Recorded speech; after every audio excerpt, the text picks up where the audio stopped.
3 most scariest rainy night horror stories. It was the kind of night that felt wrong. The rain hammered against the windows, a relentless symphony that never seemed to stop. Giselle sat in her apartment, the glow of a single lamp casting long shadows on the walls, but they didn't comfort her. The silence was thick, suffocating, and something felt off. She couldn't explain it. Giselle glanced at the clock, late, much later than she realized, and slowly turned her gaze back to the rain. Outside it was a sheet of thick, swirling fog, the kind that felt alive. The storm outside might have been typical for a rainy night, but tonight was different. She tried to push it away. It was just the weather, but the unease gnawed at her. Her mind raced. Was it the isolation? The silence? No, it was something else. Something wrong. The fog moved strangely. It seemed to stretch across the world beyond her window, as if it had a will of its own. It pressed against the building, almost reaching, the kind of presence that felt like it was aware of her. Watching. Stop it, Giselle thought. It's just the storm. But she couldn't stop looking. Her eyes refused to leave the window. The fog seemed to be growing thicker. Thicker. Then came the whisper. At first it was so faint, barely a murmur, like a thought just on the edge of her mind. Giselle. Giselle froze. She wasn't imagining things, was she? The voice, soft and distant, called her name again. It wasn't a trick of the wind, no. It felt real. It felt alive. Her heartbeat quickened. Giselle. It came again, but this time, closer. Her pulse raced, the blood in her veins turning to ice. She couldn't breathe, couldn't move. The air in the room felt heavy, impossibly thick. Her mind screamed to look away, but she didn't. She couldn't. The voice, that voice, it was pulling her in.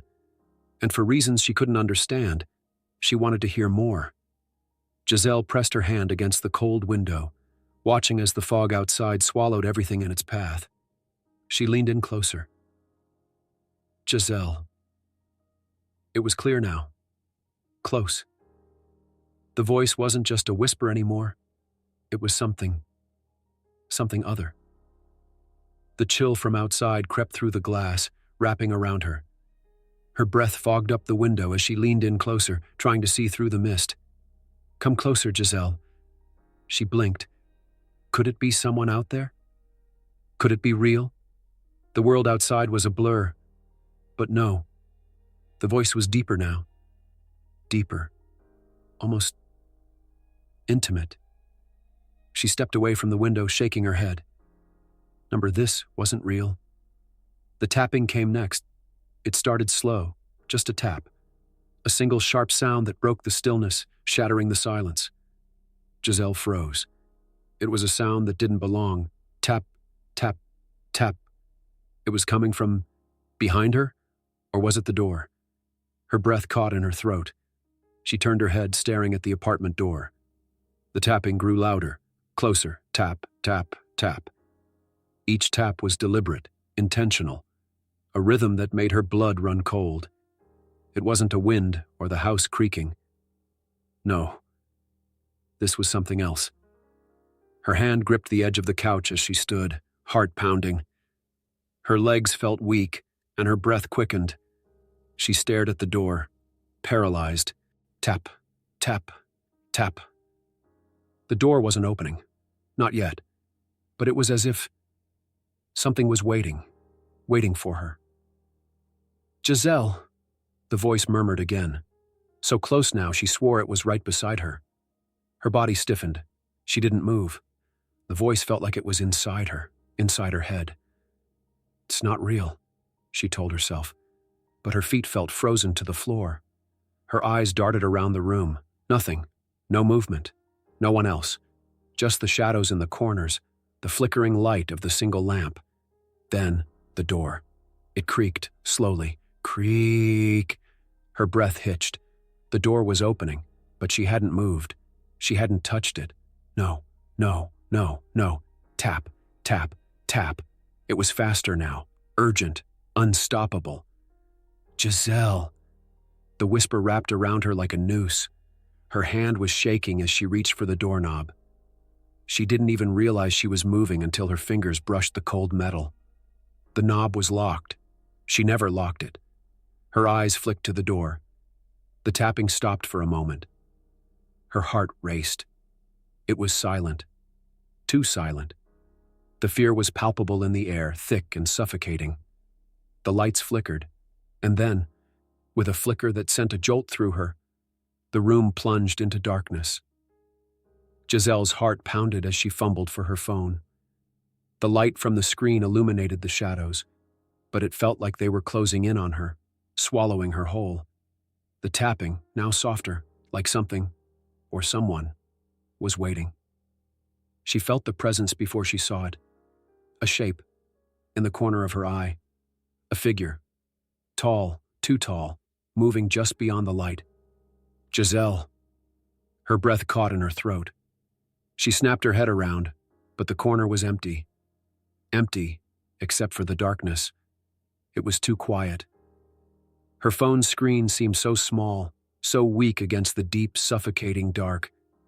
But the shadow, it was still there, lurking just beyond the corner. The tapping, still rhythmic, but now, too fast, too urgent. Giselle. It was right behind her, the voice almost growling. She turned, and there it was, the figure, looming, dark, unmoving. Its head was tilted at an impossible angle. Its eyes, two hollow pits of darkness, locked onto hers. Number. She staggered back, her hands shaking violently as she reached for the door, but it wasn't there anymore. The room was small, closing in. The air was thick. Each breath felt like a struggle, no escape. You can't run, Giselle. The voice was everywhere now, inside her head, inside her skin. She couldn't breathe. The figure took one slow step toward her. One step. Closer. Closer. The sound of its breathing, deep, slow, was the only thing she could hear now. The fog outside pressed against the glass, a suffocating weight. It was all closing in. All of it. You can't hide. Her legs buckled, her body falling to the floor, but it didn't matter. The figure didn't care. And as the fog grew darker, deeper, she knew it was too late. This is Most Creepy Rainy Night Horror Story number 2. The rain came down in sheets, relentless, pounding against the windows. I sat curled up on the couch trying to focus on the movie playing, but something didn't feel right. The world outside, blurred by the thick rain, seemed to fade away. Everything seemed quiet, too quiet. The rhythmic sound of raindrops tapping on the window, a noise I'd usually find comforting, felt different tonight. It was almost like it was too steady, like it wasn't just the rain tapping. No, there was something more. I shifted on the couch, glancing at Cora beside me. She was staring at the window too, her eyes wide. I could see the reflection of the rain in her eyes, but also something else. Fear. I could see the fear. Cora? I whispered, my voice tight. You hear that? She didn't answer right away. She just stared, frozen, like she was waiting for something. Then she nodded slowly, her voice trembling. It's not the rain, is it? I stood up, my heart pounding in my chest. The sound wasn't just a tap, tap, tap anymore. It was more deliberate, purposeful. It felt wrong. My breath quickened as I walked towards the window, my feet dragging as if something was holding me back. The air seemed heavier, thick with tension. I reached the window and looked out, squinting through the rain-smeared glass. Everything was a blur, but at the edge of the yard, I saw something. A figure. It was still, standing just beyond the tree line, but I couldn't see it clearly. Not really. It was like it was blending into the night. but I saw enough. Enough to make my stomach drop. "Cora," I whispered, my voice barely audible. My throat tightened. "There's someone out there." She rushed to my side, her breathing shallow. "What do we do?" I opened my mouth to speak, but I couldn't find the words. What could we do? The figure didn't move, didn't even acknowledge us. It just stood there, watching. Tap, tap, tap. The sound was louder now, more urgent, coming from the window. The air felt colder. We both stepped back from the window, but as we did, I noticed something. The door was open, wide open. Neither of us had touched it. Cora gasped, and I spun around to face the door. How had it opened? We had both been inside the living room, both glued to the movie. Neither of us had stepped near the door. And yet, I could hear it. The whisper. A faint, barely audible voice, just on the edge of hearing. "Come closer." I didn't want to go closer. I wanted to run, but my feet, they were stuck. "What do we do, Cora?" I breathed, my voice strained. I could feel the panic rising, choking me. The sound, it was like it was inside the house, inside my head. Then, without another word, we ran. The rain soaked through my clothes in seconds, but I didn't care. I just needed to get away. I had to get away from the house, from whatever was happening. The footsteps, slow, deliberate, just behind us, as if something was following. I glanced back. Nothing. But the sound of those footsteps didn't stop. They were there, close, too close, like something was right behind us, just waiting for the right moment. We ran faster, our breath ragged, heartbeats thundering in our chests. It wasn't the rain that chilled me now. It was the feeling that something was watching, that something was out there, waiting. Finally, we reached the edge of the yard. I stopped. I had to stop. My body wouldn't move any further. The rain pounded down in sheets, but it was like the storm didn't matter anymore. The air, it was wrong. Everything was wrong. I turned to look at the house. The lights flickered. Once. Twice. Then, they went out. The house was swallowed by darkness, but I didn't dare take my eyes off it. The tapping started again, this time louder, more persistent. The door, which had been wide open, was now closed. How had it closed? The footsteps stopped. Dead silence. But then, the whisper. Closer this time. I spun toward the woods. There it was again. The figure. Standing still. I don't know why, but I couldn't look away. It was like my body was frozen, like my feet were nailed to the ground. The figure didn't move, but I could feel its presence. It knew we were there. It knew we were looking. And then, just like that, the tapping stopped. Silence. But that wasn't the end of it. No, it was only the beginning, because the silence wasn't peaceful. It was suffocating. It felt like the world was holding its breath, like it was waiting for us to do something. My mouth went dry. I didn't want to move, but I had to. I had to get away from whatever was out there, whatever was waiting for us to... What? I didn't know what it wanted, but I didn't want to find out. With no words, we turned and ran again, faster this time. No longer worried about the rain or the cold. Just run. We didn't speak when we got back inside the house. I couldn't find the words, and neither could Cora. But later that night, when I thought I'd finally fallen asleep, I heard it. The tapping. It was faint, like it was on the other side of the wall. But it was there. Tap, tap, tap. I pulled the blankets over my head, squeezing my eyes shut, willing myself to fall asleep, but the tapping wouldn't stop. It was relentless. And somewhere, in the back of my mind, I knew it wasn't the rain. It was waiting. Just like before. And every time it rained after that, I could hear it. The tapping. Soft, but persistent. And I would feel the presence, lurking, just beyond the window, just beyond the door, waiting.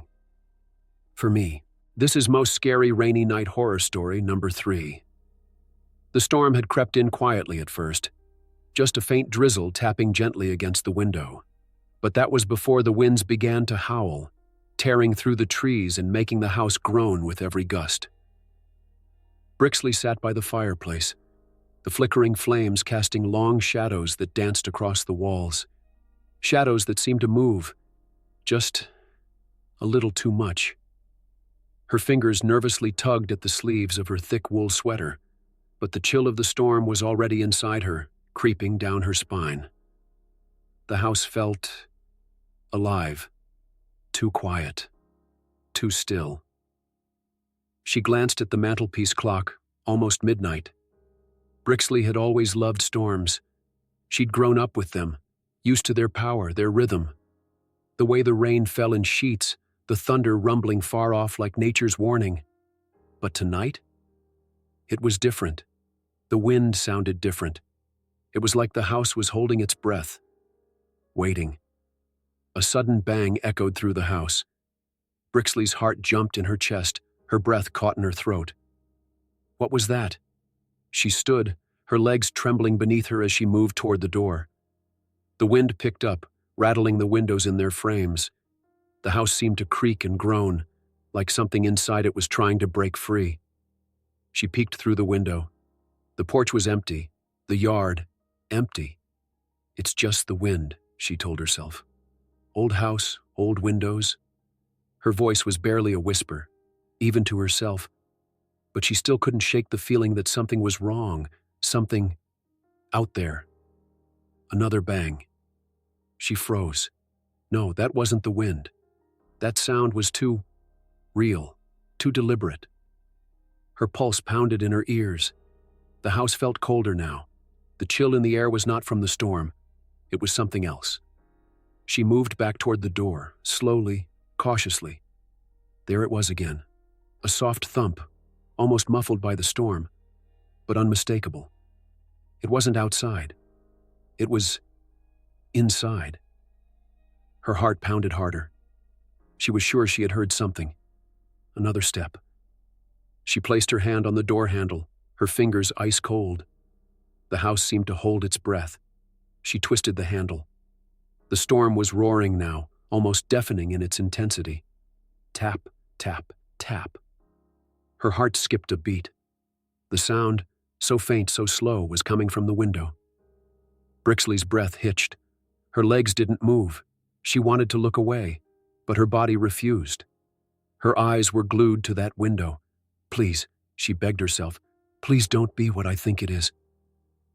But there it was, right in front of her, a shape, tall, dark. It wasn't clear, not fully, but she could feel its presence. A distortion in the rain-soaked world outside. Something was standing there, watching her. She blinked. It was gone. Just gone. But the feeling lingered. Her blood ran cold, her breath shallow. She hadn't imagined it, had she? She hadn't. And then, another bang, closer this time, louder. The sound was unmistakable, coming from inside the house from the other side of the door. Her heart raced, and before she could stop herself, she found her feet moving, no longer able to stand still. She had to check. Brixley opened the door a crack, just enough to peer outside. The wind rushed in, colder now, sharper. Nothing. Her mind screamed at her to step back, to run. But something kept her rooted to the spot. The air was thick, suffocating, like the very walls of the house were closing in on her. Watch the window, she told herself, terrified to let her gaze wander. The rain poured down in torrents, the world outside obscured by the downpour. But then, lightning, a flash that lit up the yard like daylight, and there it was again. The figure. It was standing just beyond the trees. No, not again. It wasn't clear, not fully, but it was there. A dark silhouette, tall and thin, but somehow wrong. Like it didn't belong, like it shouldn't have been there. Brixley's breath caught. She stepped back, slowly, carefully, not wanting to take her eyes off the figure. Then, Just as quickly as it had appeared, it vanished. Gone. She blinked. Her heart thudded painfully in her chest. Had she seen it? Had it been real? But before she could convince herself it had just been the storm, another sound broke through the silence, closer this time, more deliberate. Tap, tap, tap. It was on the window, and it was unmistakable. The sound was louder now, more urgent, as if something, was trying to get her attention. Brixley's blood ran cold. She wanted to scream, wanted to run, but her legs didn't move. She couldn't look away. She couldn't breathe. The tapping grew louder, more insistent, and then, thump. It wasn't the wind anymore. It wasn't just the storm. This was something else. Something inside the house. Brixley spun toward the noise. Her legs didn't move. Her feet felt like they were glued to the floor. The house was groaning, the walls shifting, as though something were moving, something watching her. She glanced toward the door. The storm outside raged on. She could hear the wind howling through the cracks, and yet the house was still. And then, tap, tap, tap. Her eyes flickered to the window. The shadow was back. Not just a shape this time, but a presence. Something darker than the storm itself. It was there, in the reflection. Behind her, in the house. Brixley gasped. Her hands trembled as she reached for the door handle, but the sound of the tap, tap, tap kept ringing in her ears. The storm had stopped. The house was quiet now, too quiet. But there, behind her, was it real? And then, the door slammed shut behind her.